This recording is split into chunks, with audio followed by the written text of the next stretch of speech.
Hi everyone, it's Nicole. Welcome back to my channel and welcome to A Year of Christmas 2025, where I challenge myself to create something for the Christmas holiday season all year long. On the 25th of each month, I'm going to come to you with a new Christmas paper crafting idea all year long. Today, join me as I take on the challenge of creating my very own stitched snow globe gift tags for Christmas. Let's see if I can make them as cute as I imagine. We're using the Merry and Bright Cloche from Spellbinders. This was an October 2024 Stitching Club of the Month that is now available for individual purchase. We're also going to be utilizing the Essential Tag accessories and the Essential Tags etched dies, plus the Design a Plaid BetterPress Plate of the Month, also from October of 2024. I love the easy stitching of the stitching dies as it adds that wonderful personalized handmade touch to anything you're creating. To start, I've got my Glimmer hot foil system here on my desk ready to go, heating up.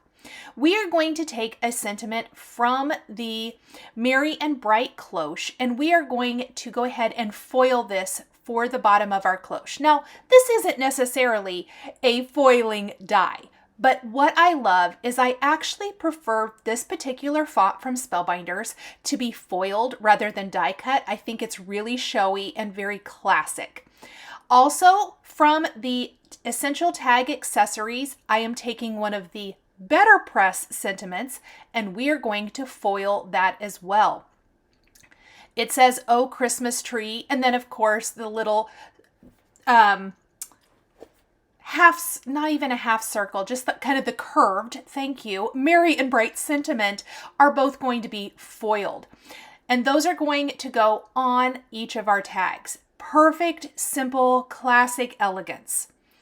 This little tag here, I'm actually only going to be using the top of this. Why, you may ask? Well, the cloche can be used on your cards, absolutely. So if you don't need any tags or ornaments or anything like that, you can totally take everything we're doing here minus the tag elements and place this on a card so easily. But I want to make this a hanging tag and I don't want to disrupt the look of my tag. So I am using that little hole there in that in my favorite technique, which is sandwiching that in between the layers to make a hanging element. It's a very easy way to do that and you can do it with any kind of die set that you might have on hand. Next, I am taking some red and some gold foil and I'm foiling each of these sentiments with different colors of foil, but at the same time. I am making multiple tags in today's video. I think I made 2 total, and it's very easy to make multiples, especially early enough in the year.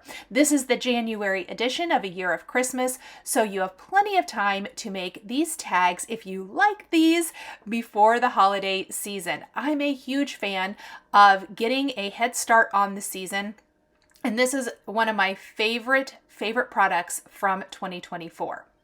Now on my white cloche base, which I did die cut from a solid piece of white cardstock, and then I also die cut it from another piece of white cardstock, but this time I took that snow and I added it and die cut that so that I have these wonderful cutouts to mimic the look of a snowy snow globe.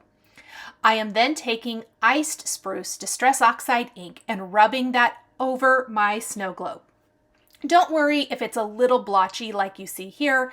It will smooth out a bit as it dries.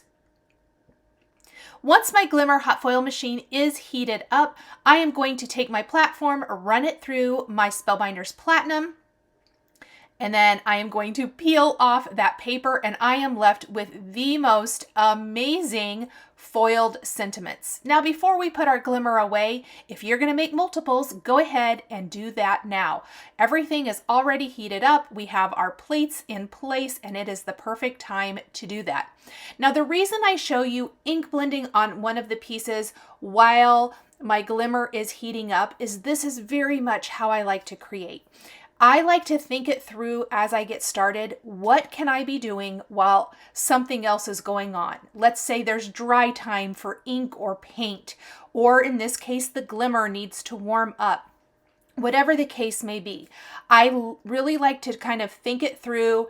And in this case, I wanted to get that glimmering done and out of the way, but I don't just want to be standing there or sitting there waiting for that to happen. So while it was heating up, I ink blended my cloche. Then I'm going to go ahead and take the coordinating dies for these sentiments, and I am going to die cut them. You can see that my glimmer is ready to go, but there's not any harm in letting that sit and stay nice and hot for a minute until my platinum is free and I can come back and roll that through and finish my remaining 2 sentiments. Now, the particular die for the essential tags does die cut multiple tags. So if I had wanted to, or no, actually that does not go to this set. This was from that Design a Plaid set, pardon me. The essential tags die BetterPress set doesn't actually come with something that worked the way I wanted it to for my Merry and Bright Cloche tags. And because of that, I went ahead and grabbed a different banner die. You can use anything, or a sentiment strip die. Really look at your stash, see what you have, see what you can incorporate. I had that Design a Plaid die available and easy to find, so I went ahead and used it because it matched up perfectly. Now again, before my glimmer goes away, remember how I said that had that back piece for the Merry and Bright Cloche? That piece there is going to be the back of my tag because I am making a tag or an ornament. It could just be an ornament instead of a card. And so I want this backer piece, and I wanted to add something really fun to it. The essential tags have this wonderful BetterPress plate that says do not open until December 25th. It is one of my favorite sentiments to put on any kind of a tag, and I love the simple elegance of a glimmered greeting. So taking that red sparkle foil, we are going to foil that on the back of both of our tags. And again, I am doing this all at one time. I made 2 of these, but you could make as many as you want. I could even see kind of maybe customizing these for grandchildren or nieces or nephews or kids, or for everyone you're giving gifts to. They could each get one of these because it really could be something that could be displayed after the gift has been given. I love that red foiling on the back. It looks amazing. And again, while it's out, I'm going to go ahead and do another one. Now that my glimmer is done, I went ahead and put my glimmer hot foil machine away, and we are going to start stitching. You can see that I've got my Merry and Bright Cloche here, and we're going to take some of this DMC metallic thread. It is not my favorite to stitch with, admittedly.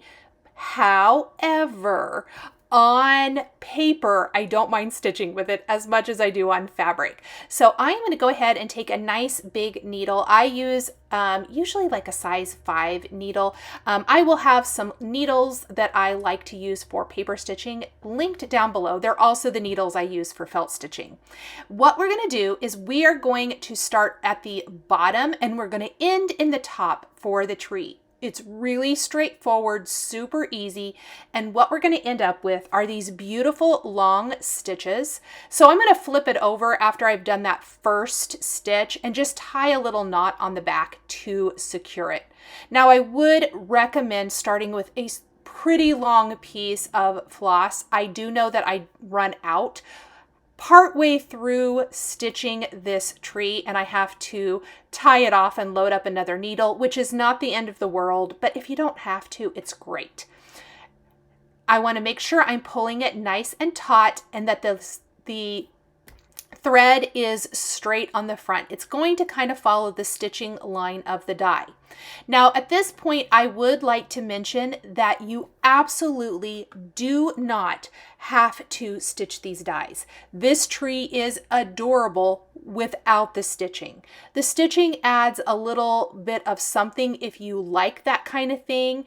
Even if you do not like to stitch, you guys, like on fabric or felt or whatever the case may be, but you kind of love the look of this, stitching on paper is very simple and easy, and it adds a nice touch. But the dies are so cute that just the little cut out portions for the stitching are adorable for these pieces. So don't feel like it's necessary to stitch it all if that's not your thing, but you just like the look of this.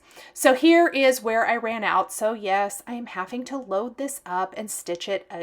I think I maybe missed one section on this. Oh, and I already put my foam square. That's okay. Now, I am going to pop this up with foam. The foam is going to serve a couple of great purposes. I don't know about you guys, but I love foam on all of my projects pretty much. I would say 95% of my projects have foam adhesive. It's going to pop up our tree in our snow globe, give us that nice dimension. And the other great thing about it for this is it's going to secure the threads on the back of this tree really, really nicely. So I'm going to just pop off the backing pieces, and I have die cut a solid tree that I'm going to put on the back. This is going to kind of give us that beautiful look. Plus, when we look through any of the stitching holes, all we are seeing is that green back behind, which is what I wanted in this case. So next, I want to glue on the pieces for my snow globe. And actually, let's make sure we're getting that lined up correctly. Maybe I better grab that bottom portion. Yes, I need to, because I need to scoot that down a little bit. I would recommend using that bottom piece to line up the sentiment portion of this. Now, we will also be stitching the tree base as well as the bottom of the cloche. For the cloche, we're using this gold thread throughout today. I liked the touch it adds, and I think it's perfect for holiday projects. So we're going to start and just tie it off on the back. For this one, we are going to do smaller little sections, kind of just like we did for the tree, where we come up from the bottom and we end in the same hole at the top. And we're going to do this, let's see, 1, 2, 3, 6 in 6 areas. And my needle came unthreaded, so let me just thread that again really quick. The one thing about the metallic thread is it does come unthreaded a little bit easier just because it's slick. So keep an eye on it. Try not to let it the tail get too short. But I am coming up from those bottom sections and ending in the same hole. And like I said, there's 6 different sections on this. I am going to zoom in to make that a little bit easier to see. And it gives you this really beautiful finished look for the bottom of the snow globe. So it's going to make our, well, cloche. I keep calling it a snow globe. Cloche and snow globe are used interchangeably in today's video. And I love that decorative base.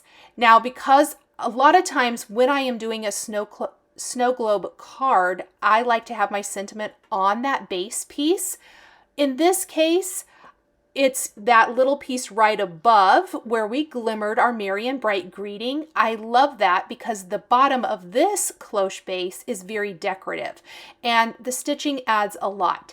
Now, if you don't want to do the stitching, a fun idea might be to die cut a solid piece of this base. Does it have a solid piece? I think so. No, I don't think this one actually does. So the tree has the solid tree piece and then the piece that die cuts the stitching holes. I don't believe the base on this does. However, the cloche base itself, the full cloche piece, you can use that as the contrast color that would show through the stitching holes. Now again, we're just going to stitch this up. This tag really has minimal stitching. We have the tree, we have the cloche base, and then we're going to have the tree base. And it does have a little stitching on it. However, I think you could easily kind of, not do the tree base if you didn't want to simplify that. But the tree base has a solid piece, and then it does have the inner piece to make the stitching holes. So it's really up to you whether you want to make that stitching or not. I, of course, want to. I was very much all in on the stitching, and it looks to me like, again, I misjudged how much of my thread I was going to need. So I'm going to have to tie this off and grab a little bit more thread, which is okay because, like I said, I have that little brown tree base down below to finish this too. So we're just going to run that under. I made a little loop and kind of just knotting it on the back. If any of you are fabric stitchers, cross stitchers, you may not make knots and things on the back of your fabric. I do not either, but for paper, it's not a big deal. We can easily do that because there's lots of ways to disguise it, and we're not so worried about the lumps and the bumps. I like to use, as I did for the tree, lots of foam and things like that that kind of help disguise any of those facts, like if there is knots on the back of different pieces. Okay, we're just gonna, again, start this, tie it into a little knot.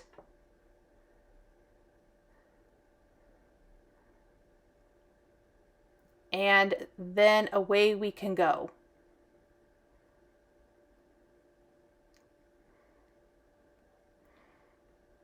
So once we have this, this is really it for the card. It's really finishing details. And if you guys know anything about me with my projects, finishing details are my very favorite thing.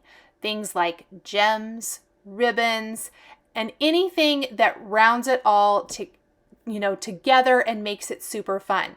So even though we are making these tags or ornaments, if you will, I love them to have a decorative touch, even though they are something that might be used, on packages and maybe won't be saved. I tend to save mine for several years until maybe they wear out or they get old and a little bit raggedy or whatever.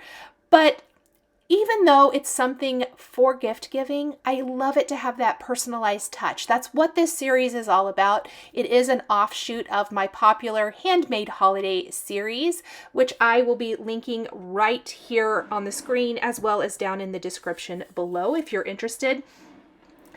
And it is a series where I share lots of ideas for this kind of thing. All kinds of tags, bags, gift card holders, etc. each year, and it's so much fun. So I have glued my base right down to my cloche, and I'm just making sure that it's glued nice and tight. Look how pretty that looks. Isn't that gold stitching just amazing? So pretty. Now, what I want to share is this is a very traditional color card, red and green. I have talked about this in many of my videos that I tend to do a lot of examples in more traditional colors because that personally is how I gift wrap. That's usually what my gift wrap colors are, and I like to make things that I will use myself. If you have gift wraps in blues and silvers, can you imagine this card in blues and silvers and how beautiful it would be? If you want to do more of a modern twist with pinks and reds and aquas, that would be stunning, and like a limey green. I think that would be amazing. Really make it your own, customize it to how you would use it, you would display it, or how you would use it with your gift wrap. I really encourage you to always take ideas that you see and make them your own. Just with a few simple cardstock color changes and an ink color change, you could very easily take this idea and customize it to work with what you are making. You could also, I like snow globes all of the time. Take away the merry and bright sentiment, take away the old Christmas tree. Maybe you want to foil or stamp or die cut a wonderful winter message, and you want to go more, let's think blues and purples, okay? You could do blues and purples with this tree in the snow globe, change up your stitching, change up the decorations, and you could make this a wintry forest snow globe rather than a Christmas snow globe. You could use it for winter birthdays. I think that would be absolutely stunning. I would not stitch the little star element that I'm stitching here. I forgot we have one more stitching element that goes on this card. I've got my base drying, as you can see. have it with my tweezers, but the circle piece here, we're going from the outside to the inside for this. It's kind of a little teeny tiny circle, but I love this little element. But you can leave off a couple of these pieces, and this could be a really cute wintry snow globe.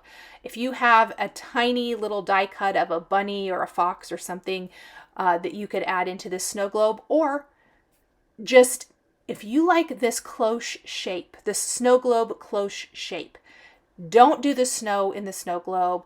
Don't do the tree. Just use the die shape and fill it with whatever you want. I'm a proponent for a snow globe for all seasons. I love them. I find them to be kind of a core base type of die in my collection where I feel like I can't have enough of different shaped ones, different sizes to work with different things. You definitely don't have to keep the dies together just as they are. I encourage you to kind of, air quotes here, break up the set and make it work for you, kind of extend the life, if you will, of the products that you have in your stash. And I could find a lot of different uses for this snow globe shape. I mean, fill it with a cute Halloween scene. How adorable would that be? Little ghosts inside, pumpkins, little haunted house. The sky is the limit, you guys. Have fun with these kinds of basic shapes in your stash. Okay, let's build this snow globe, shall we? We're going to start with the base, and then we're going to pop the tree right on top of that. See how that tree base is popped up there with foam underneath? And then here is our wonderful little tree portion. Now, I popped these up differently because with the tree base, I did not want the white of the foam to show through the stitching holes. So I glued the back, the solid piece of the tree base to the back of my stitching. And those are just some straight line stitching again. And then in between the two layers of the tree is the foam for the tree, but that makes me able to slip the base in between those two layers. I hope that makes sense. And now we have the backer piece for our snow globe. And remember that tag from before? Here's that tag piece. I just need the little hole up at the top to make this a hanging tag and not to punch a hole in my snow globe. Now you obviously can take a crocodile or another hole punch if you want to, and you can punch a hole in the top. But for this, I really love to just put something that already has a little hole in it, and we're going to sandwich it between the two layers of our snow globe. And this particular set also has a wonderful hole reinforcer, which I've die cut from my favorite brushed gold Spellbinders cardstock, which gives the top of our cloche. It almost looks like that little ball on the top of a cloche, doesn't it? I love that. So just kind of all in all, it's a great look. Then I'm going to hide my liquid adhesive amongst the snowy sky here. And because I die cut the tag piece from white, I don't have to cut that down or worry about it too much. It's just going to show white through the layers of my cloche. Okay. Oh, so good. Next, I want to put the Oh Christmas tree through the center of my globe. And we also want to pop our little star on the top of our tree. It's all coming together. Oh, it's so pretty. Now, I really like the extra sentiment. You can leave that off if you don't want that, but I'm going to put a little adhesive right in the center where it's going to overlap my tree and glue it down. And the ends of that sentiment do pop up a little bit. And we just want to make sure that that stays put. I'm going to use my tweezers to help hold that down in place while it dries. I'm going to use some of my favorite Spellbinders red gems to decorate the tree. And again, if you do this in any other color, there are gems in every color of the rainbow, and you could customize that. You could add multiple colors of gems as ornaments on the tree, but I think popping a little bit of red into the upper part of this tag is going to really give it a fun look, as well as bring that color into the design. Using a piercing tool, I like to kind of use that to help pry up the gem stickers and keep my fingers and the oils on my fingers out of the adhesive as much as possible. And we are going to decorate our tree, laying some of those gems right over our stitching. And we're just scattering those throughout. I'm adding a few more of these gems here up above. I just want it to have a nice balance.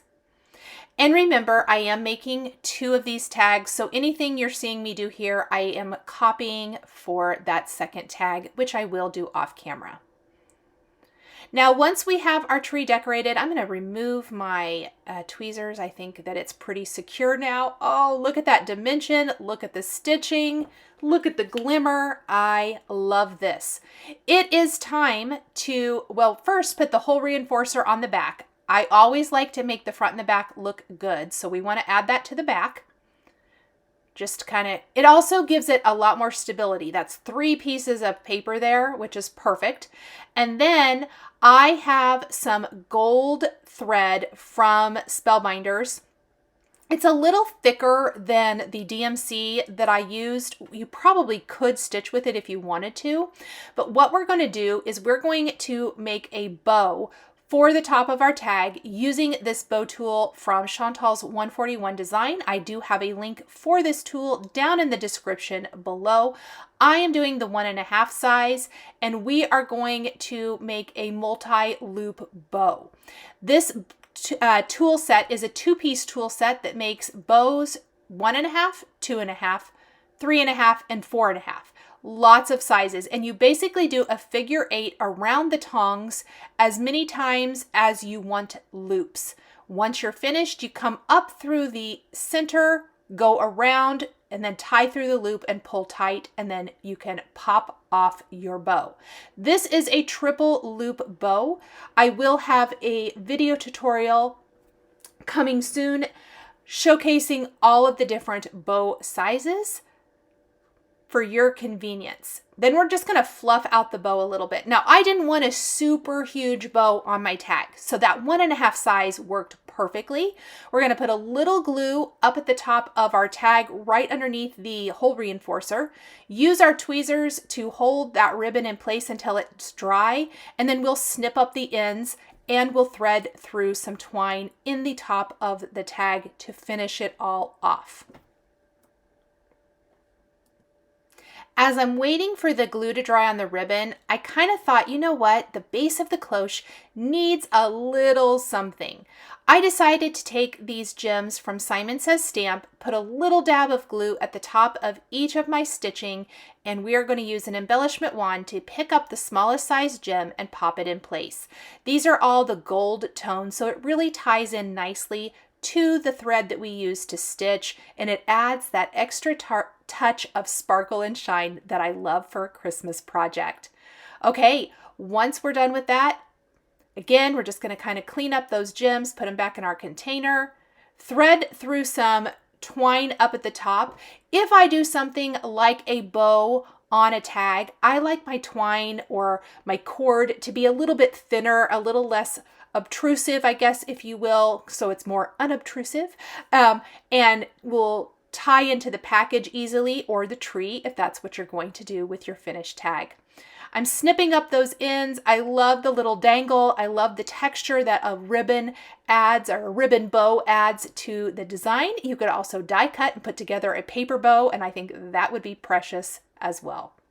Thank you guys so much for joining me for the January 2025 edition of A Year of Christmas. Thank you so much for joining me today. The supplies I used are listed and linked below the video here on YouTube. If you enjoyed this project, don't forget to leave a comment below and check out my other holiday crafting videos for more inspiration.